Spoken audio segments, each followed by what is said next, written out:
Have you ever stopped to think that a trip to the grocery store could actually be a political act? It sounds kind of wild, right? Well, today we're going to trace this fascinating line all the way from the punk rock anger of the 70s right to your shopping cart and see how it became such a powerful tool for change. And you know, this line right here from The Clash, back in 1979, it just captures that feeling perfectly. Think about it for a second. The supermarket, a place we just see as, convenient, was actually a symbol of angst and alienation. It represented this huge, faceless world of mass consumerism that just felt totally detached and impersonal. Yeah, the message was pretty clear back then. In these endless aisles of stuff, you weren't discovering who you were losing yourself. Consumer culture wasn't just something to participate in, it was the enemy, a force that you were supposed to resist. Okay, now let's fast forward about 4 decades. A UK government minister says this during a global crisis. I mean, talk about a complete 180. The act of shopping, which was once this symbol of rebellion, is now being framed as a genuine civic duty. So what in the world does this mean? It means the script has completely flipped. The supermarket has gone from being this place of anxiety to a battleground for ideas, a place where the choices we make can actually create real change. It's a place of possibility now.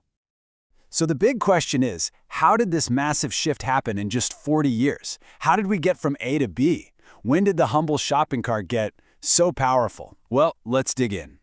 The answer really lies in a concept you've probably heard of before, voting with your wallet. But there's an official term for it, and it's political consumerism. And it's a really simple but super powerful idea. Every single time you buy something, you're making a choice. And when you make that choice based on your values, your ethics, your politics, you're practicing political consumerism. You're using your money as a tool to help shape the world you want to live in. This is where the real power kicks in. You're not just buying a product, you're sending a direct message to companies about their entire process. You're telling them what you think about everything from their supply chains to their labor practices to their impact on the environment. Now, this activism has 2 main flavors. You've got boycotting, which is kind of the stick. You refuse to buy from a company to protest something they're doing. And then you have boycotting, which is the carrot. You actively choose to support companies that you believe are doing the right thing. They're really 2 sides of the same powerful coin. And while this feels like a really modern trend, like something that came up with social media, the idea of protest shopping actually has a long and frankly powerful history. I mean, we are talking centuries here.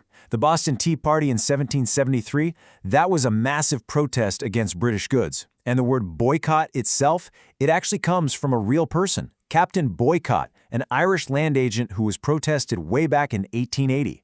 And then you fast forward to 1955, and the Montgomery bus boycott becomes this huge turning point in the American civil rights movement. This has always been a powerful tool for change. And it's not like people didn't get how big a deal this was back then. Even John Adams, one of America's founding fathers, he saw the power in this. He totally understood that a whole bunch of people refusing to buy something could be just as impactful as any new law or any big speech. Okay, so if this has been around for centuries, why does it feel like it's exploding right now? Well, it's because it is exploding, especially among young people. This movement is bigger than it's ever been. Okay, get ready for this number, because it is a big one. 141 billion pounds. In 2023, that was the value of the UK's ethical market alone. Just let that number sink in for a second. And to put that into perspective for you, back in 1999, it was just 17 billion. So yeah, this isn't some niche little hobby anymore. We are talking about an economic tidal wave that is literally reshaping how companies have to do business. So who's leading this charge? It's young people. Just look at the data from the World Value Survey. It shows that over half of young people in the UK and more than 60% in Greece are ready and willing to boycott a product. The desire to take this kind of action is absolutely undeniable. But, okay, are people just saying this, or are they actually doing it? Well, they are absolutely doing it. A recent study of young people in both the UK and Greece found that almost 3/4 of them had taken some kind of action, either a boycott or a boycott, in the last year. That is a huge majority putting their money where their values are. Okay, so we've seen the what and the who. Now for the really big question. Why? Why is this all happening now? What was the spark that turned the supermarket aisle into, well, an aisle of power. Well, researchers have this great way of explaining it. They call it the push and pull effect. On one hand, young people are being pushed away from traditional politics, often because they feel disillusioned or that their voices aren't being heard.